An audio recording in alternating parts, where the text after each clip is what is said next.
Hey, what's going on? It's your boy BT, and I came here to talk some boxing with the thousands of True School Sports subscribers. Now, I better brace myself. I better get real prepared because I know that once I start popping my junk and flapping my gums, I know that the Deontay Wilder fans, fanboys, Wilderettes, and potentially the LDBC at large might get up in the comment section and might start saying, True School Sports is a hater. Ooh. True School Sports hates Wilder. Ooh. And they might say True School Sports is a racist. But that normally tends to happen whenever I talk about Deontay Wilder, whether I say good things or I say bad things. So full disclaimer to myself. Because in these videos sometimes I can talk to you guys and I can talk to myself. So I'm talking to myself. Note to self, people will be upset when you make this video. Now listen. Paulie Malignaggi, alright, former world champion Paulie Malignaggi, and obviously Showtime boxing commentator Paulie Malignaggi has stated what many boxing fans I think are feeling at the moment about this third Tyson Fury Deontay Wilder fight. And it's as simple as this. It's as simple as this. Deontay Wilder will never beat Tyson Fury again. Now, you can never say never. You got to give Wilder that chance because of the power, but the way Paulie sees it, it's not happening. So let's get into what he said verbatim. Let's get into these quotes from the Magic Man himself. He said, I quote, the following. Wilder is a very good fighter and one of the best in the world, but I don't think he will ever beat Tyson Fury. No, Fury has his number and the number of the entire heavyweight division. I don't think anyone in the division can beat Fury right now. The only person who beats Tyson Fury is Tyson Fury himself if he loses his mind. If he half-asses it in training and falls out the wagon. He's more mature now, and I don't expect it to happen. He then went on by saying, I quote, and this is in regards to Deontay Wilder trying to get him fired from Showtime, allegedly. He said, I quote, there was no bad blood for me toward Wilder until there was bad blood from him. I am nobody's cheerleader. I am an analyst. I actually like Deontay Wilder. Like most fighters, this is how we make our living. It's a short window, and I love watching guys achieve their dreams. I have a job, and whether I'm your friend or not, I have to do my job no matter what. If we're cool or not, I don't expect an athlete to be happy with criticism, but at the same time, my criticism is not from the perspective of trying to bring anyone down. I've been on the wrong end of bad decisions, and anytime I see one, I want to make sure I put it out there. I was disgusted with the decision of the first Wilder-Fury fight. There you have it, the Magic Man himself, end quote. He's letting you guys know, raw and rugged, right? The kid from Bensonhurst ain't playing games with you fools, okay? Now, I like what he said here because honestly, this is how I feel about Tyson Fury at the moment. I just think this is how I feel. And this is why I'll also say to Anthony Joshua fans as well, why I don't think a Tyson Fury-Anthony Joshua fight is competitive at all. I think he's going to wipe the floor and dominate Anthony Joshua whenever that fight gets signed, sealed, and delivered. Because people say, well, how will Tyson Fury handle being the favorite in an Anthony Joshua fight? And my answer to that is he's more mature. Like Magic Man said, he's more mature. He's reached a level in a stage of his career where he's settled on a good training program where he's putting in the right dedication to the sport. He's not half-assing it or cutting corners in the gym.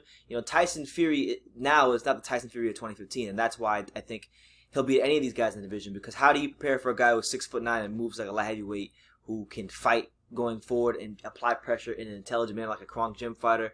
I really think he's a special heavyweight, and I think when it's all said and done, Tyson Fury is going to go down as one of the all-time great heavyweights. And I'm going to keep saying that until I'm proven otherwise.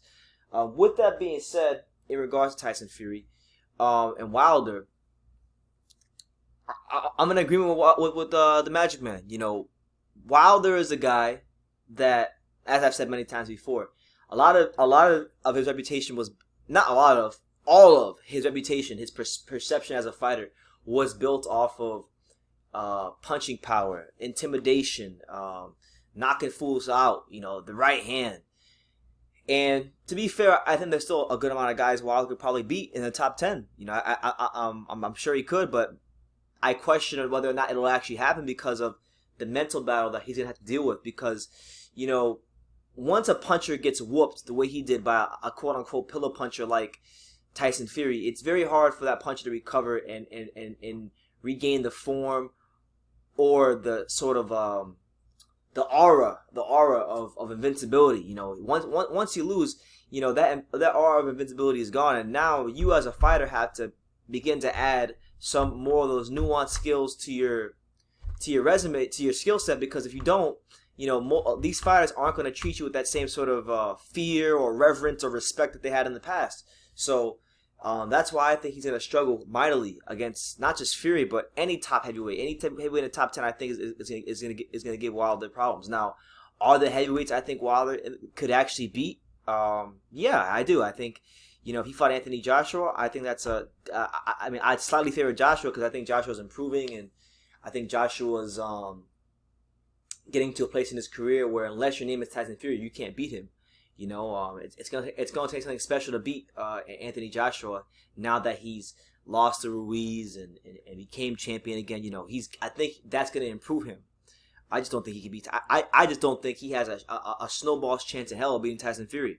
Not because I think he's a bad fighter. It's just because it's more to do with the level of special fighter I think Tyson Fury is at this point in his career, and there's no shame in that.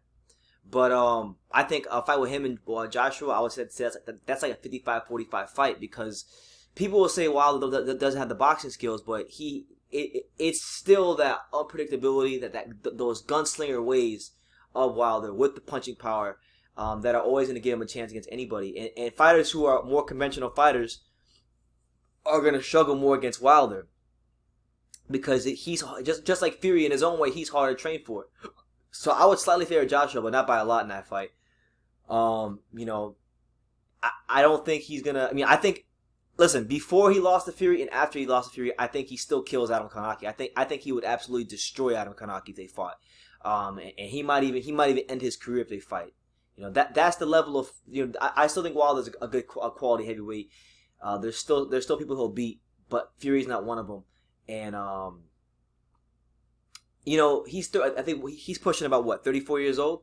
So I know George Foreman has offered to work with him, and George Foreman has offered to, he's offered his services and his perspective and his wisdom on the fight game to Deontay Wilder, and I think that's the guy he should probably bring into his camp, because I feel like Foreman, in many ways, he's got some similarities to Wilder, and he'd be a good guy to give Wilder some perspective on how to handle these type of things, because when he beat Ali, right, or when he beat Frazier, before I know Foreman and Wilder are, Wilder is not as good as George Foreman, but I'm saying it's the same thing in the sense that when Foreman whooped up on Joe Frazier, he had an aura of invincibility so much to the point where people thought Muhammad Ali was going to die going into that fight.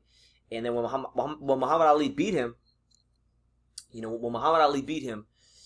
that invincibility was gone. So much so to the point that Don King had a big card in Toronto at the Maple Leaf Gardens where, this dude Foreman fought like 5 guys in one day, 5 no-hopers in one day, just to prove a point, try to prove a point to the world that, hey, he's still the baddest man on the planet. But once the invincibility has been taken from a fighter, even a fighter as great as George Foreman, it's never quite the same. So Wilder has a long way to go.